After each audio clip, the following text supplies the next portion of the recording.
I'm gonna slap him in the face with the unexpected. Black Spade, aka Stony Rock, and got a bit of a little thing going down with me and Charles Hamilton opposing making the same beat.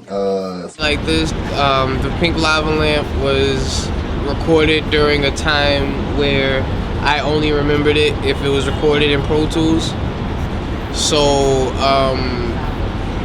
whatever, at this point, whatever conclusion could be drawn about the Shining Beat, like whether you feel I stole it, if I can't remember I made it or not. I know I have the Pro Tools session and the date is before the day that he said he made it. It was dope, you know what I'm saying, just to go back some, I thought the song was dope. You know what I'm saying, I didn't confront him. I was laid back and humble. I didn't make a big deal of it, but it was until he said he produced it kind of got to me. It's just, I mean, that right there. Can't you see it shining? Oh, that's me on the trigger of this guitar trigger, like it's got effects on. So like we can go on with that debate, but at the same time, I wasn't necessarily responsible with my mind state, and I've said that repeatedly. So whatever, that was my journal for the time, the Pink Lava Lamp. So much respect to Black Spade. He actually had a couple of songs that I didn't mind, you know, and I think I posted them on my blog, and if I didn't, then, you know, too bad for that. You know, no disrespect, man. It's just, I gotta keep going. I can't afford to let another situation like that happen again. But what I will say is that I am a musician and I do make my own beats, and from this point forward, just gotta be careful with who I say did or did not do something. Well, the Pro Tools session in mind, there was a file that said the name of his beat in the Pro Tools session.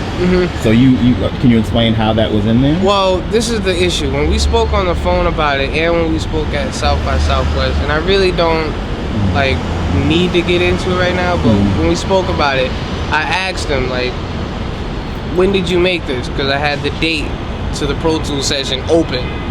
He said it was done a year after it was on Pro Tools.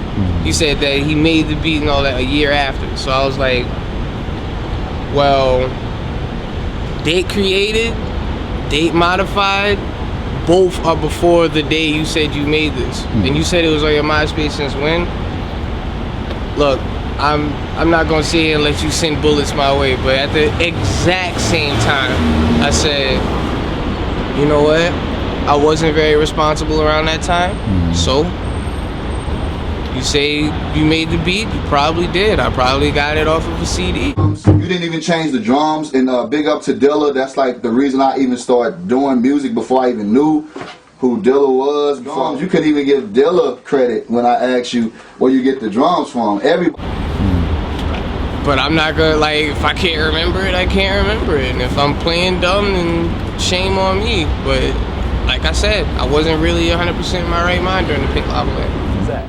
He talked to Jay in the studio, all this crazy shit, having seances with candles and incense.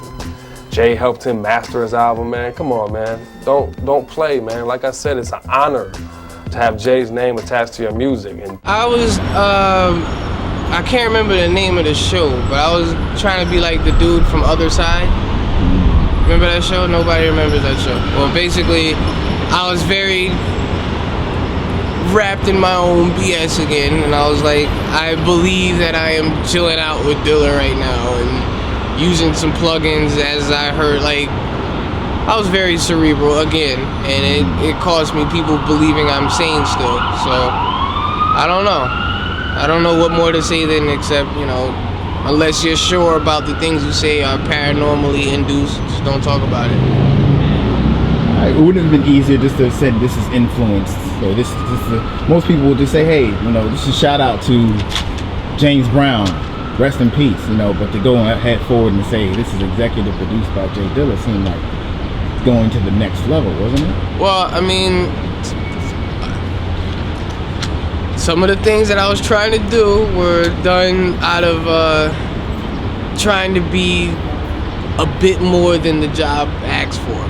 You know, like I'm trying to carry people over the threshold of understanding paranormal, all that stuff was not necessarily needed when you're just supposed to be dropping an album for the summer and, you know, helping your conglomerate make as much possible revenue capital as they possibly can. And you know, and as it so happens, I mean, I'm the back of the class misfit, you know, like that's just how it turns out. So